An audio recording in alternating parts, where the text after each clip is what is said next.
আজ আমরা এসেছি এক ঐতিহাসিক ও গৌরবময় জায়গায়, রাজশাহীর ঐতিহ্যবাহী সারদা পুলিশ একাডেমিতে। শুধু নামটা শুনলেই কেমন জানি একটা গৌরব, শৃঙ্খলা এবং ইতিহাসের গন্ধ পাওয়া যায়, তাই না? আজ আমরা এই সারদা পুলিশ একাডেমির গুরুত্বপূর্ণ দিক, প্রশিক্ষণ প্রক্রিয়া, এর মনোমুগ্ধকর পরিবেশ ঘুরে দেখব। তাহলে দেরি কেন? চলুন শুরু করা যাক আজকের এই যাত্রা। সারদা পুলিশ একাডেমি, যার পুরো নাম হচ্ছে বাংলাদেশ পুলিশ একাডেমি সারদা, রাজশাহী। এই পুলিশ একাডেমির ইতিহাস কিন্তু 1 শতাব্দীরও বেশি পুরনো। এটি স্থাপত্য হয়েছিল 1912 সালের সেই ব্রিটিশ আমলে। একবার ভাবুন তো, এখানে কত বছরের পুরনো ইতিহাস লুকিয়ে আছে। এটি শুধু একটি প্রশিক্ষণ কেন্দ্র নয়, এটি দক্ষ পুলিশ অফিসার তৈরির সূতি কারিগর। বাংলাদেশ পুলিশের মূল চালিকা শক্তি তৈরি হয় এখান থেকে। এখানকার সবুজ মাঠ, পুরনো স্থাপত্যগুলো যেন আজও সেই পুরনো ঐতিহ্যকে ধারণ করে রেখেছে। 142.66 একর এলাকা বিশিষ্ট যাবতীয় সব স্থাপনা 1910 সালে ব্রিটিশ সরকার 25,000 টাকায় কিনে নেয়। পুলিশ একাডেমির প্রশিক্ষণ কেন্দ্র প্রতিষ্ঠার লক্ষ্যে মেজর এইচ চামনির উপর একাডেমি প্রতিষ্ঠার দায়িত্ব অর্পণ করা হয়।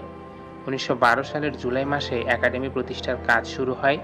রাজশাহী শহর থেকে 22 কিলোমিটার দূরে সারদা পুলিশ একাডেমি অবস্থিত। আশা করি আপনারা এখানকার ইতিহাস, ঐতিহ্য, পরিবেশ সম্পর্কে কিছুটা হলেও জানতে পেরেছেন। এটি শুধু একটি প্রতিষ্ঠান নয়, এটি আমাদের দেশের গৌরব। যদি কখনো রাজশাহীতে আসেন, তাহলে অবশ্যই এই ঐতিহাসিক স্থান থেকে একটিবারের জন্য হলেও ঘুরে যাবেন। এখানে আছে প্রশিক্ষকদের থাকার জন্য ডরমিটরি, আধুনিক ক্লাসরুম ও লাইব্রেরি। সারদা পুলিশ একাডেমি নামটা শুনলে মনে আসে কঠোর শৃঙ্খলা, নিয়মানুবর্তিতার কথা। এখানে একজন সাধারণ মানুষ হয়ে প্রবেশ করে কঠিন প্রশিক্ষণ এর মধ্য দিয়ে একজন দক্ষ, মানবিক, দেশপ্রেম পুলিশ অফিসার হয়ে বের হয়ে আসা অনেক কষ্টের। লাল ইটের তৈরি ভবনগুলো যেন কালের সাক্ষী হয়ে আছে। এখানে আছে সুবিশাল প্যারেড গ্রাউন্ড, যেখানে কঠিন অনুশীলন চলে। আমরা যেহেতু রাজশাহী শহর থেকে গিয়েছি এই পুলিশ একাডেমিতে, তাই তালাইমারি থেকে বানেশ্বর 30 টাকা ব্যয়ে বাসে করে এবং বানেশ্বর থেকে পুলিশ একাডেমিতে 20 টাকা ব্যয়ে অটো বা সিএনজিতে আসতে পারবেন। আপনারা কিন্তু চাইলে যে কেউ এই পুলিশ একাডেমিতে প্রবেশ করতে পারবেন না। এক্ষেত্রে এখানে কিছু নিয়ম আছে যেগুলো আপনাদেরকে মেনে চলতে হবে।